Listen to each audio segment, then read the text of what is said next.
Hey everyone, it's Talia here. Welcome back to another tutorial video on my channel. It has been way too long since I filmed a tutorial for you guys. Actually, this video was filmed back before everything got shut down, and I've just kind of been saving it because truly it made me a little bit sad to even edit it. But now I wanted to get it up for you guys, so let's dive in and I'll show you how I created these nails. First off, I'm going to take some of my Fusion Clear base. This is after I have filed down all of her nails. I'm going to put some of this down. It kind of acts as like a barrier between the color gels because you guys know I like to embed my color gels. So the color that I'm going to use is called Mrs. Jackhammer from Light Elegance. It is very old. It is such an old formula. It is a UV formula. This is before they went UV LED, but I just love this shade. The only problem with this is it's kind of one of those like jelly type of colors. So if you've got any product underneath that is a little bit darker, you'll be able to kind of see that color poking through.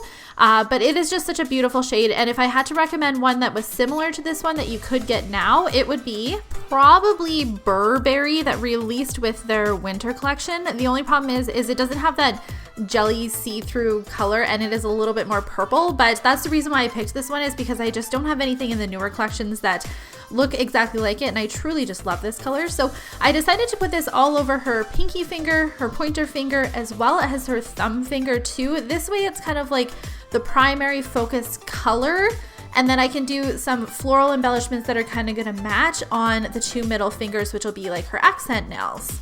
If you guys have used Light Elegance for a long time and you use their UV formula way back in the day, or you have some that maybe you've picked up that were discontinued, you might notice that sometimes if you apply them too thick, you're going to get these little bubbles in them after they cure.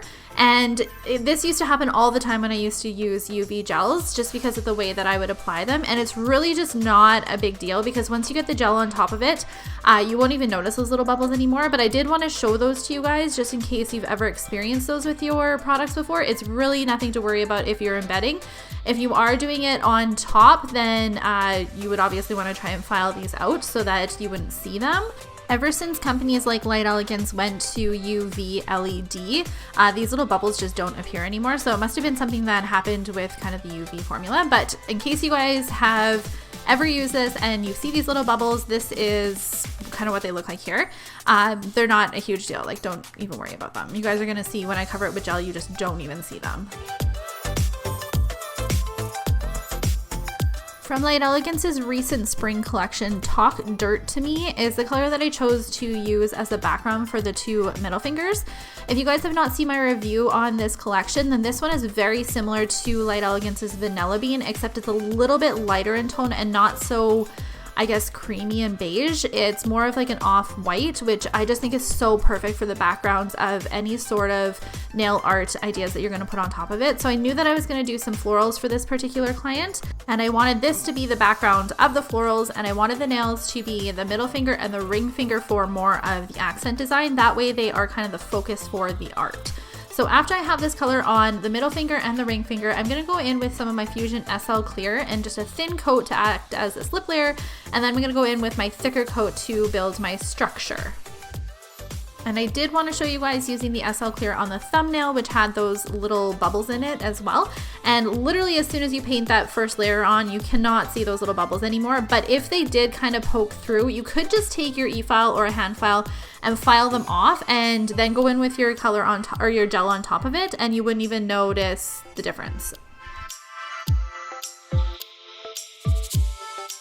Products I'm going to use for the stamping portion are a sketched garden plate. I love this plate. I featured it in my like floral designs video as well. Polishes for the flowers, I'm going to use number 75 as well as number 40. And then for the greenery, I'm going to use number 87 and number 61. All links will be listed in the description box below for you guys though too. For the stamping, I'm just going to use a bunch of these different flowers on this particular plate, and I'm going to alternate with it being either a pink base outlined in red or a red base outlined in pink. I love doing this to kind of tie all of the different elements of the nail design together. Once I have the flowers stamped down, I am going to bring in some greenery as well, and I love the greenery on this particular plate.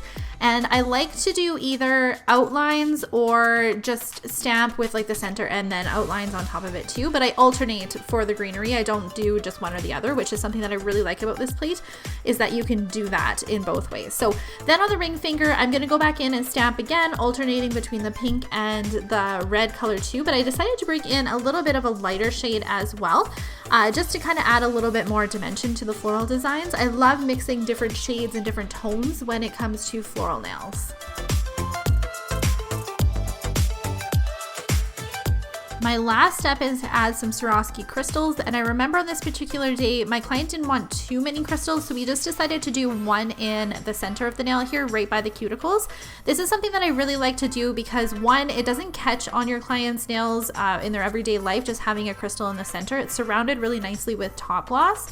And two, it just adds a little bit of bling, and you can tie in other colors. So we decided to use, I believe it's called Rose Peach, which kind of matches the lighter pink tones in the floral design as well. So after my glue has dried, I'm just gonna go in with my top gloss, and you guys know if I am top glossing over top of stamping, I like to cure it and then do a second coat just to make sure it's all sealed in properly. And also when you're top glossing around Swarovski crystals, do not go over top of them because they will lose their shine. So thank you guys so much for taking the time to watch this tutorial video. I know it was super quick. I remember when I was doing this client's nails that we knew that we were just going to do something like super simple on her nails, and this is something that really just doesn't take a lot of time to do either.